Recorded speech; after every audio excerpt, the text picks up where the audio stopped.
வணக்கங்க. ஹரக்ஸ் செல்லுங்க சேனலுக்கு உங்களை வரவேற்கிறேன். நம்ம யூசுவலாக வந்து இந்த ஹைட்டு கம்மியாக இருக்காங்கல்ல, ஒரு 2 அடி 3 அடி அவங்களெல்லாம் நம்ம எங்கே யூசுவலாக பார்ப்போம்னா, ஃபஸ்ட்டு வந்து நம்ம சர்க்கஸ்லாம் பார்த்துருப்போம்.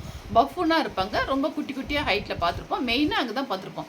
அதுக்கு அடுத்ததான் எங்கே பார்த்துருப்போம்னா, சினிமாவில் தான் பார்த்துருப்போம். இப்போ அபூர்வ கதில் கூட பார்த்தீங்கன்னா ஹைட்டு கம்மியாக உள்ளவங்க நடிச்சிருப்பாங்க. அப்புறம் இந்த தவக்கலைன்னு சொல்லி முந்தானை முடிச்சு இன்னும் 2 3 பேர் நம்ம சினிமாவில் தான் பார்த்துருப்போம். மற்றபடி வேற எங்கேயும் வந்து வேலைகள்லையோ ஆஃபீஸ்லேயோ அப்படிலாம் நம்ம எங்கேயுமே பார்த்துருக்க மாட்டோம். முக்கால்வாசி நான் பார்த்தது கிடையாது. இங்கே தான் பார்த்துருக்கேன். ஆனால் அப்படி வந்து ஒரு உயரம் குறைவாக ஒரு 3 அடி உள்ள ஒருத்தர், ஒரு 18 கிலோ தான் வெயிட்டு, 20 கிலோவுக்கு கம்மி. அவர் வந்து என்னவா சாதிச்சிருக்காங்கிறத நம்ம பார்ப்போம். இது வந்து பார்த்திங்கன்னா எல்லாருக்கும் வந்து ஒரு மோட்டிவேட்டிங்காக இருக்கும்னு சொல்லிட்டு தான் அந்த வீடியோங்க. அதாவது வந்து குஜராத் ஸ்டேட்டில் வந்து பாவ்நகர் அப்படிங்கிற டிஸ்ட்ரிக்ட் சேர்ந்தவர் தான் வந்து கணேஷ் பாரையா. அவர் வந்து பார்த்தீங்கன்னா அவங்க அப்பா வந்து விவசாய குடும்பம். அவங்க அப்பா வந்து விவசாயி, அவங்க அம்மா வந்து ஹவுஸ் ஒய்ஃபு. இவர் கூட பிறந்தவங்க 8 பேர். அதில் 7 சிஸ்டர்ஸு, ஒரு பிரதர். இவர் வந்து எல்லாருக்குமே வந்து பார்த்தீங்கன்னா 10th வரைக்கும் தான் படிச்சுக்கிறாங்க. அவங்க வந்து கல்யாணமும் ஆயிடுச்சு எல்லாருக்கும். இவருக்கு வந்து 9th படிக்கிறதுலேருந்தே டாக்டர் ஆகணும் ரொம்ப ஆசை. ஏற்கனவே அவங்க அம்மா தான் ரொம்ப சொல்லியிருக்காங்க டாக்டர் ஆகணும் நல்லது. ஏன்னா கிராமத்தில் வந்து மக்கள்லாம் வந்து டாக்டர் இல்லாமல் கிராமம் தான் ரொம்ப கஷ்டப்படுது. அப்படிங்கிறனால அது ஒரு மனசில் பதிவு வச்சா 9th ஸ்டாண்டர்ட் இவருக்கும் ஆசை டாக்டர் ஆகணுன்ட்டு. ஸோ +2 முடிக்கிறாரு. முடித்தோடனே ஓரளவு நல்ல ஒரு 87% எடுக்கிறாரு. நீட் எக்ஸாம் எழுதிட்டு அதுலேயும் நல்லா மார்க் வாங்கிட்டு அதுக்கப்புறம் வந்து காலேஜில் சேர்த்துக்கா எம்பிபிஎஸ் சேர்த்துக்கா போகிறப்ப என்ன ஆகுதுன்னா, இவர் உயரத்தை வச்சு இந்தியன் மெடிக்கல் கவுன்சில் வந்து ரிஜெக்ட் பண்ணிடுறாங்க. நீங்கள் உயரம் வந்து ரொம்ப 3 அடி தான் இருக்கீங்க, எமர்ஜென்சி இருந்தால் கூட பேஷண்ட் அவங்களால ஹேண்டில் பண்ண முடியாது, அதனால் வந்து நீங்கள் எம்பிபிஎஸ் படிக்க முடியாது, தகுதி சொல்லி ரிஜெக்ட் பண்ணிட்டாங்க. அதுக்கப்புறம் இவர் பிஎஸ்சி சேரலாம்னு சொல்லி 2018 நடந்தது. பிஎஸ்சி சேரலாம் சேர்றாரு. அதுக்கப்புறம் பிரின்ஸிபலோட சேர்ந்து பிரின்ஸிபல் எல்லாம் என்ன சொல்கிறாங்க, ஹெல்ப் பண்ணுறாங்க. நம்ம கோர்ட்டுக்கு போகலாம், கோர்ட்டில் போய் கேஸ் போடலாம் சொல்லிட்டு குஜராத் ஹைகோர்ட்டில் கேஸ் போடுறாங்க. கேஸ் போட்டுட்டு கலெக்டர் கூட ஹெல்ப் பண்ணுறாரு. அப்புறம் ஸ்கூலு பிரின்ஸிபல், காலேஜ் பிரின்ஸிபல் எல்லாம் ஹெல்ப் பண்ணுறாங்க. சரி, அவங்க கேஸ் போட்டால் அவங்களும் வந்து இதே காரணம் சொல்லி ரிஜெக்ட் பண்ணிடுறாங்க. குஜராத் ஹைகோர்ட்டு ரிஜெக்ட் பண்ணிடுறாங்க. ஆனால் அவங்க சோர்ந்து போகாமல், இல்லை நம்ம வந்து சுப்ரீம் கோர்ட் போகலாம்னு சொல்லிட்டு சுப்ரீம் கோர்ட்டில் வந்து கேஸ் போடுறாங்க. போட்டு கேஸ் வந்து அதுக்கப்புறம் வந்து ஒரு 4 மாதத்தில் வந்து ஜட்ஜ்மெண்ட் வருது. என்னென்னா, உயரத்தை வந்து காரணம் காட்டி சீட்டு வந்து எம்பிபிஎஸ் படிக்கிறதுக்கு தடை போடக்கூடாது, அல்ல இவருக்கு வந்து எம்பிபிஎஸ் வந்து படிக்கிறதுக்கு மெடிக்கல் சீட் கொடுத்துடணும் அப்படின்னு சொல்லி சுப்ரீம் கோர்ட் சொல்லிடுறாங்க. சொன்னவொடனே ரொம்ப சந்தோஷம் இவருக்கு. இவர் நினச்சி இப்போயே டாக்டர்னு அவ்வளோ சந்தோஷம். ஆனால் வந்து என்னென்னா, இவங்க தீர்ப்பு வரப்போ வந்து உங்களுக்கு அட்மிஷன்லாம் முடிஞ்சிருது எம்பிபிஎஸ்.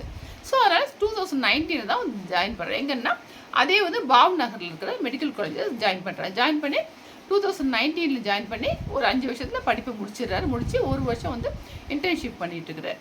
இது வந்து உங்களுக்கு பார்த்தீங்கன்னா ஒரு 3 அடி உள்ளவர்.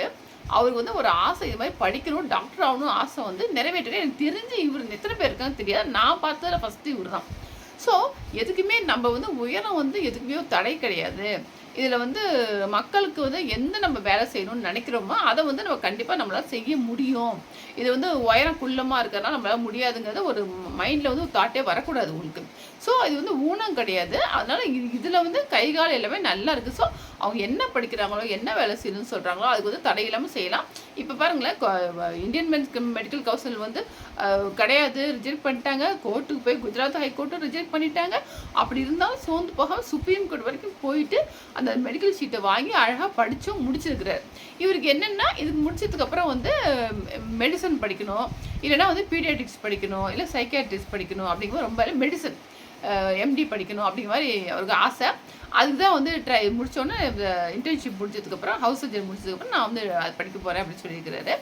அதுக்கப்புறம் வந்து ஹாஸ்பிட்டலில் என்ன கொஞ்சம் ஃபேஸ் பண்ணுறாங்கன்னா, சமயத்தில் வந்து இந்த பேஷண்ட்டை பார்க்குறப்ப கொஞ்சம் ரொம்ப ஸ்ட்ரெச் பண்ணி போக வேண்டியதாக இருக்குது. எப்பயாவது ஒரு தடவை வந்து பேஷண்ட் ஹைட்டாக இருந்தால் கொஞ்சம் ஸ்ட்ரெச் பண்ணி போடணும். ஏதாவது ஏற்கனவே சேர் மேலே ஏறி ஏதாவது எடுக்கிறாரு போகிறாரு, அவ்வளோ. மற்றபடி எந்த கஷ்டமும் கிடையாது. நம்மளுக்கே ஹைட்டு பத்தலைன்னா சேர் மேலே ஏறி அதெல்லாம் பார்ப்போம்ல.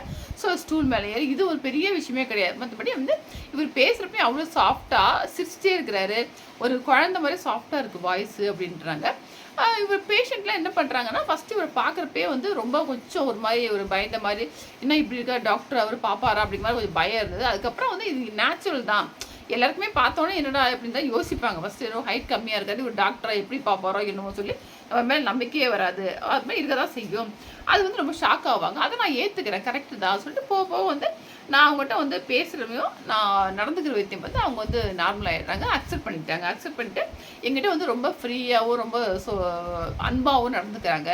இதில் கூட ஒர்க் பண்ண டாக்டர்ஸ், நர்சஸ் எல்லாமே வந்து ரொம்ப அன்பாக நடந்துக்கிறாங்க அப்படின்னு சொல்லிக்கிறாரு. ஸோ இதனால வந்து இது வந்து உங்களுக்கு வந்து ஒரு ஊனம், இது வந்து ஊனம் கிடையாது, ஹைட்டு வந்து ஒரு பிரச்சனை கிடையாது. ஸோ நம்ம ஹைட்டாக கம்மியாக இருக்கவங்களாம் நம்ம இவ்வளோ தான் ஒன்றுமே சாதிக்க முடியாது சொல்லிட்டு நான் சொல்ல பார்த்தீங்களா, சர்க்கஸில் பார்த்துருக்குறோம், இல்லைனா இது மாதிரி சினிமாவில் பார்த்துருக்கோம் அப்படின்னு தான் சொல்லியிருக்கோம். அது மாதிரி கிடையாது. இவங்களாலையும் வந்து எது வேணாலும் பண்ண முடியுங்கிறதுக்கு இதெல்லாம் உதாரணமாக எடுத்துக்கணும். நம்ம எடுத்துக்கிட்டு நம்ம அது பிரகாரம் வந்து நம்ம வாழ்க்கையை வந்து ரொம்ப முன்னேறி செல்லணும். அதுக்காக தான் இந்த வீடியோங்க ஒரு மோட்டிவேட்டிங்காக இருக்குன்னு சொல்லிட்டு இதோட இந்த வீடியோ முடிச்சுக்கிறேன். உங்களுக்கு பிடிச்சிருந்தா லைக் பண்ணுங்கள், ஷேர் பண்ணுங்கள், சப்ஸ்கிரைப் பண்ணிக்கோங்க. எப்படி இருந்து கமெண்ட்ஸை சொல்லுங்கள். தேங்க்யூ.